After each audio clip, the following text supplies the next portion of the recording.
आपने कहा कि हम इतने कमजोर हैं। आपने कहा कि आपका आर्मी चीफ आया और उसके हाथ पांव कांप रहे थे और उसके माथे पर पसीना था। आपने वो हमारा सारा स्टेट का बयान ही आज बुलडोज कर दिया। अब कम से कम कोई इसमें गुंजाइश नहीं रहेगी।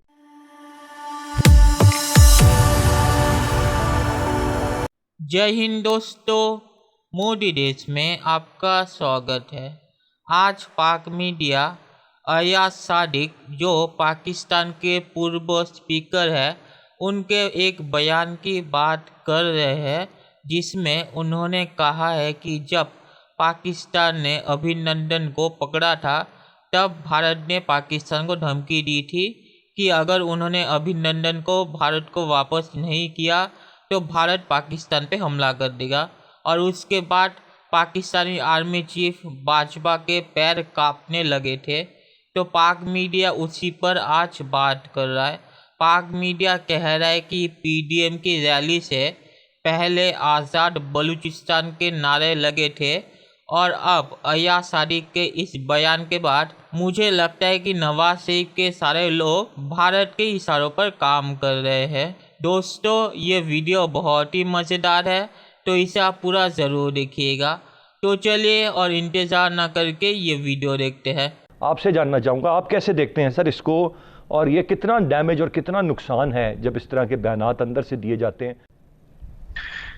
देखिए असलान साहब, डैमेज इज डन और ये सिर्फ डैमेज कंट्रोल की आज उन्होंने एक कोशिश की है अयाज सादिक साहब ने, लेकिन अब जो डैमेज होना था वो हो चुका है। अब ये एक बोधी किस्म की और भौंडी किस्म की कोशिश थी जो कामयाब नहीं हो सकी। उनकी बातों में आप तजाद देखें, जो उन्होंने असेंबली के फ्लोर पे फरमाया उसमें वो वाज़े तौर पर कह रहे हैं कि आर्मी चीफ आए और शाह महमूद कुरैशी आए और आर्मी चीफ के बारे में उन्होंने कहा कि उनके माथे पर पसीना था और उनके पैर कांप रहे थे। लेकिन जब आज उन्होंने अपनी वजाहती वीडियो जारी की उसमें वो कह रहे हैं कि मैं ये बात प्राइम मिनिस्टर इमरान खान के बारे में कह रहा था। और फिर उन्होंने कहा कि जी मेरे असेंबली के फ्लोर के बयान को तोड़ मरोड़ कर, एक तो ये जो स्टूपिड बनाते हैं ना ये सियासतदान पाकिस्तानी कौम को, समझते हैं सारे इनको कुछ पता नहीं, हम जैसे बना दें। क्लियर जो स्टेटमेंट है अयाज सादिक साहब की, वेरी कैंडिड अनएम्बिगुअस स्टेटमेंट है, उसमें किसी किस्म का कोई तोड़ मरोड़ के इंडिया ने पेश नहीं किया। जो आपने कहा इंडिया ने वही पेश किया। आपने कहा कि हम इतने कमजोर हैं, हम इतने नहीफ हैं, हम इतने हारे हुए हैं, मरे हुए हैं कि हम उनका जो वॉर प्रिजनर ऑफ वॉर है उसको अपने पास रख नहीं सकते, हमें वापस करना पड़ा। यही बात इंडिया ने की है। आपने कहा कि आपका आर्मी चीफ आया और उसके हाथ पांव कांप रहे थे और उसके माथे पर पसीना था। यही बात इंडिया ने की। आज आप कह रहे हैं कि जी मेरी बातों को तोड़ मरोड़ के, कौन सी बातों को तोड़ मरोड़ के पेश किया गया?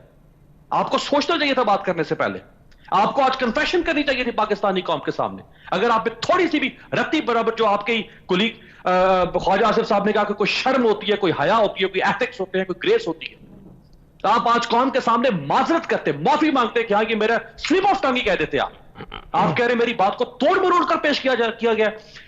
आप कस्टोडियन रहे हैं इसी हाउस के, आप कोई आम एमएनए नहीं है। आप 5 साल स्पीकर नेशनल असेंबली रहे हैं, कस्टोडियन थे आप इस हाउस के। आप इतने इर्रेस्पॉन्सिबल हैं कि आप उसी फ्लोर पे खड़े होकर एक स्टेटमेंट दे रहे हैं। आपको तो खुद एहसास होना चाहिए था, क्योंकि आप खुद एक हाउस को रेगुलेट करते रहे। आपसे तो इस बात की तवक्को नहीं थी कि आप इतना अहमकाना किस्म का बयान देंगे। और आप एक तरह से ये तासुर दे रहे हैं कि हम तो प्लेट में रख के देना चाहते थे, हम तो फेस सेविंग चाहते थे अभिनंदन को वापस करने की। क्यों? क्योंकि हम स्टैंड नहीं ले सकते थे। आपने हमारा सारा वो जो नैरेटिव जो हमने पिछले 1.5 साल में बनाया इस ऑपरेशन स्विफ्ट रिटॉर्ट का, कि हमने जो है इंडियन जो है वो 2 उनके जहाजों को हिट किया, और फिर किस तरह से हमारे यहां से जब पायलट्स जो है उन्होंने जब टेक ऑफ किया और जहां पे उनका इंडिया के अंदर आर्मी चीफ और उनकी सारी मिलिट्री सुप्रीम कमांडर उनके बैठे हुए थे, बिल्कुल उसके साथ जाके हमने जो है वो मिसाइल फायर किया, सिर्फ उनको मैसेज देने के लिए कि अगर हम चाहते तो ये 2 इंच साइड में भी मार सकते थे, लेकिन हम सिर्फ आपको बताना चाहते थे कि हमारी अलर्टनेस क्या है। आपने वो हमारा सारा स्टेट का बयान ही आज बुलडोज कर दिया। आप कह रहे हैं तोड़ मरोड़ के आपके बयान को पेश किया है। थोड़ी बिल्कुल सही अमीर अब्बास साहब, राइटली सेड। अब तो ये नैरेटिव शायद मैं कल के बयान तक ये मौकिफ नहीं रखता था, लेकिन अब कम से कम कोई इसमें गुंजाइश नहीं रहेगी कि कोई मार्जिन दिया जाए कि ये गैर दानिस्तगी में ये बात हो गई या बिला वजह हो गई। वो जो एक सिलसिला चला था गुजरांवाला के जलसे से, जिसमें एक नारा बलूचिस्तान में नज़र आया और फिर ये बात, अब ये एक सिलसिला है। मुझे इसमें एक रब्त नजर आ रहा है। ये ऐसे नहीं है कि ये मामला ऐसे चल रहे हैं। देखें, मुझे इससे सरोकार नहीं है कि ये दानिस्ता है या नादानिस्ता है। मुझे इससे सरोकार है कि इन सब का जो थॉट प्रोसेस हो चुका है, इन सब का थॉट प्रोसेस ये है कि पाकिस्तान की फौज और पाकिस्तान की एस्टैब्लिशमेंट को कॉर्नर करो। इनके पास सिर्फ एक ही हल है कि ये सारी सिचुएशन को खलत मलत कर दे, ये सारा कुछ लपेट दे और ये एक नैरेटिव दे। और आप देखेंगे लोग इनका नैरेटिव, कुछ लोग इनका नैरेटिव बाय कर रहे हैं। यही ये चाहते थे। वो क्या नैरेटिव? कि ये सारा कुछ जनरल कमर जावेद बाजवा ने करवाया हमारे खिलाफ। हमने तो कुछ गलत नहीं किया। ये सारा कुछ जो है ये डीजीआईएसआई जनरल फैज हमीद ने हमारे खिलाफ करवाया। हमारे पास तो कोई लंदन में अपार्टमेंट्स नहीं है। ये तो जनरल कमर जावेद बाजवा गए थे लंदन, यहां से पाकिस्तान से एक पटवारी को लेकर गए थे और वहां पे उस पटवारी से ये नाम पे लगवाए नवाज शरीफ साहब के बच्चों। इनका तो कोई कसूर नहीं। ये ऑफशोर कंपनियां जो हैं, ये जनरल फैज हमीद यहां से गए थे किसी तहसीलदार को, पटवारी को लेकर, और वहां पे कंपनियां इनके नाम पर रजिस्टर करवाई थी। ये क्या नॉनसेंस है? आप आहिस्ता आहिस्ता वो जो पर्दा है उस पर्दे को चाक कर रहे हैं, तार तार कर रहे हैं। आप नंगे होकर खड़े हो जाएंगे एक दूसरे के सामने, क्या रह जाएगा बाकी? जब जनरल कमर जावेद बाजवा ने ये सारे काम शुरू किए थे आपके खिलाफ, जनरल फैज हमीद तो बाद में डीजीआईएसआई बने ना। उस वक्त तो ये आईएसआई के एक और विंग को हेड कर रहे थे और आपने इन पर इल्जामात, उस वक्त ये सब कुछ कर रहे थे ना आपके साथ। तो आप खड़े हो जाते, प्राइम मिनिस्टर थे आप, सैक कर देते आप डीजीआईएसआई को। नहीं सर, वो जाके अगर खड़े हुए हैं तो वो, जब उनको पता है कि वो 7 समंदर पार है, तब वो इनकलाबी होते हैं। चलिए दोस्तों, इस वीडियो पर बात करते हैं। तो पहले मैं इस वीडियो का थोड़ा बैकग्राउंड देता हूँ। तो पाकिस्तान के पूर्व स्पीकर अयाज सादिक ने पाकिस्तानी असेंबली में खड़े होकर इमरान खान के खिलाफ बयान देते हुए ये खुलासा किया है कि पाकिस्तान ने जब अभिनंदन को पकड़ा था तब भारत ने पाकिस्तान को धमकी दी थी कि अगर पाकिस्तान ने अभिनंदन को, भारत को वापस नहीं किया तो भारत पाकिस्तान पे हमला कर देगा। और उसके बाद पाकिस्तान के विदेश मंत्री और आर्मी चीफ ने सारे पार्लियामेंट के नेताओं के साथ एक मीटिंग की थी कि अभिनंदन पर क्या होना चाहिए। और तब अयाज सादिक ने कहा है कि उन्होंने देखा था कि पाकिस्तानी विदेश मंत्री के सर पे पसीना था और पाकिस्तानी आर्मी चीफ के पैर कांप रहे थे, ये जान के कि भारत कभी भी पाकिस्तान पे हमला कर सकता है। तो उसी के बारे में अयाज सादिक ने सबके सामने ये चीज़ बोली है, जिसके बाद पाक मीडिया बहुत ही ज़्यादा बौखला गया है, क्योंकि वो इतने सालों से ये कह रहा था कि पाकिस्तान ने अभिनंदन को बिना किसी डर के भारत को वापस किया है एक गुड जेस्टर के तौर पे, ताकि भारत और पाकिस्तान के रिश्ते ठीक हो। तो इस खुलासे के बाद ये पता चल गया कि पाकिस्तान ने भारत के डर के मारे अभिनंदन को वापस किया है, ना कि पाकिस्तान जो कहानियाँ बोल रहा था इतने सालों से उसकी वजह से। तो चलिए अब जो पाक मीडिया कह रहा है उस पे आते हैं। तो पाक मीडिया ने सही कहा है कि अयाज सादिक ने अपना बयान बदल दिया है। पहले उन्होंने कहा था कि पाकिस्तानी आर्मी चीफ बाजवा के पैर कांप रहे थे, और अभी वो कह रहे कि नहीं, पाकिस्तानी आर्मी चीफ नहीं बल्कि पाकिस्तानी विदेश मंत्री के पैर कांप रहे थे। तो मुझे लगता है उन्होंने ये चीज़ इसीलिए बदली है क्योंकि वो अभी पाकिस्तानी आर्मी से जंग नहीं करना चाहते। और नवाज शरीफ तो अभी लंदन में बैठे हुए हैं, पर अयाज सादिक तो अभी पाकिस्तान में है। तो अयाज सादिक के लिए ये परेशानी बन जाएगी फ्यूचर में। तो इसीलिए मुझे लगता है अयाज सादिक ने अपना बयान बदला है। और इस बयान बदलने से भी कोई फ़र्क नहीं पड़ता, क्योंकि अगर पाकिस्तानी आर्मी चीफ या पाकिस्तानी विदेश मंत्री दोनों में से एक तो इतना डर गया था कि उन्होंने अभिनंदन को वापस कर दिया, तो जो मेन पॉइंट है अयाज सादिक के बयान का वो नहीं बदला कि पाकिस्तान भारत से इतना डर गया था कि उन्होंने अभिनंदन को वापस कर दिया था। तो अयाज सादिक के बयान बदलने से भी कोई ज़्यादा फर्क नहीं पड़ता।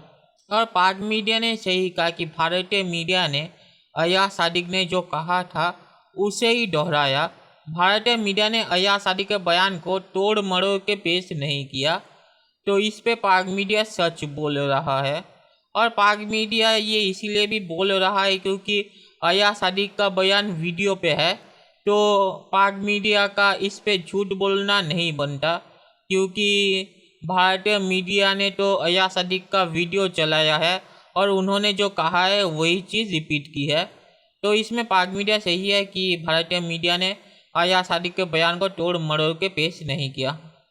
और पाक मीडिया ये नहीं कहता कि अय्याज सादिक ने झूठ बोला है, और पाक मीडिया का गुस्सा इस वीडियो में देख के पता चलता है कि अय्याज सादिक ने जो कहा है वो पूरी तरह सच है, और इसीलिए पाक मीडिया बहुत ही ज़्यादा गुस्सा है, क्योंकि पाक मीडिया इसको झूठा साबित नहीं कर सकता, क्योंकि अय्याज सादिक पाकिस्तान के पूर्व स्पीकर है, वो कोई छोटे आदमी नहीं है जिसे पाक मीडिया झूठा कह के बच सकता है।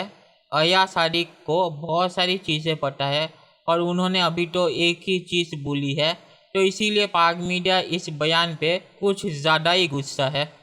और पाक मीडिया जो कह रहा है कि अय्याज सादिक को पाकिस्तान से माफ़ी मांगनी चाहिए, तो माफ़ी किस लिए मांगे? झूठ तो उन्होंने नहीं बोला, और अगर उन्होंने पाकिस्तान का सिगरेट खोलने के लिए माफ़ी मांगी तो ये इमरान खान उनके खिलाफ यूज़ करेगा उन पे केस बनाने के लिए, और अय्याज सादिक पे अभी पाकिस्तान में केस बनना शुरू भी हो गया है।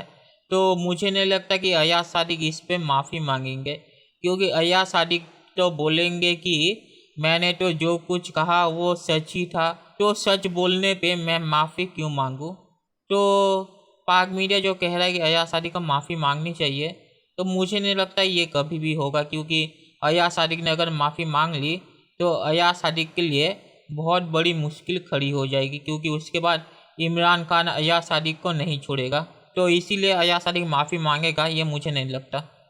और पाक मीडिया जो कह रहा है कि अय्याज सादिक ने हमारे पूरे स्टेट के बयान को झूठा साबित कर दिया, तो ये स्टेट का बयान नहीं था, ये प्रोपोगेंडा था, और अय्याज सादिक ने उस प्रोपोगेंडा को ही झूठा साबित कर दिया।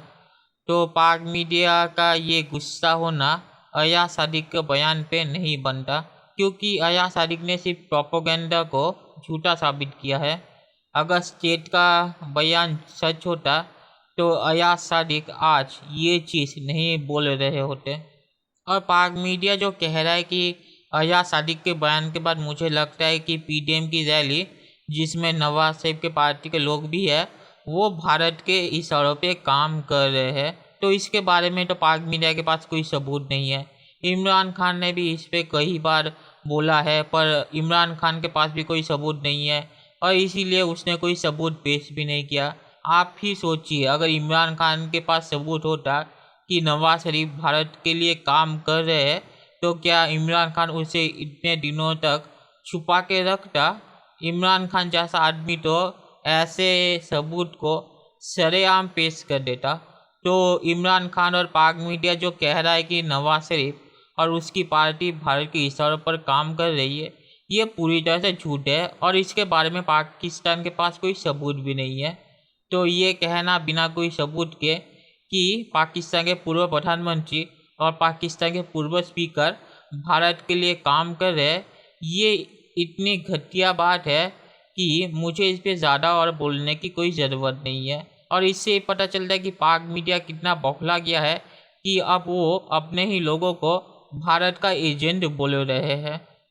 आखिर में मैं सिर्फ ये कहूँगा कि अभिनंदन को पाकिस्तान को भारत को वापस करना ही था, क्योंकि जेनेवा कन्वेंशन के मुताबिक भी अभिनंदन को पाकिस्तान अपने देश में नहीं रख सकता था, तो पाकिस्तान के पास और कोई चारा नहीं था।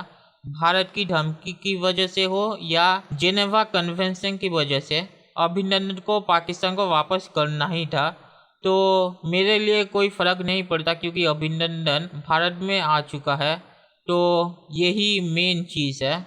और पाक मीडिया जो बौखला गया है इतना इस बयान के बाद, इससे पता चलता है कि पाकिस्तान में ये चीज़ बहुत ही जल्दी ख़त्म नहीं होने वाली।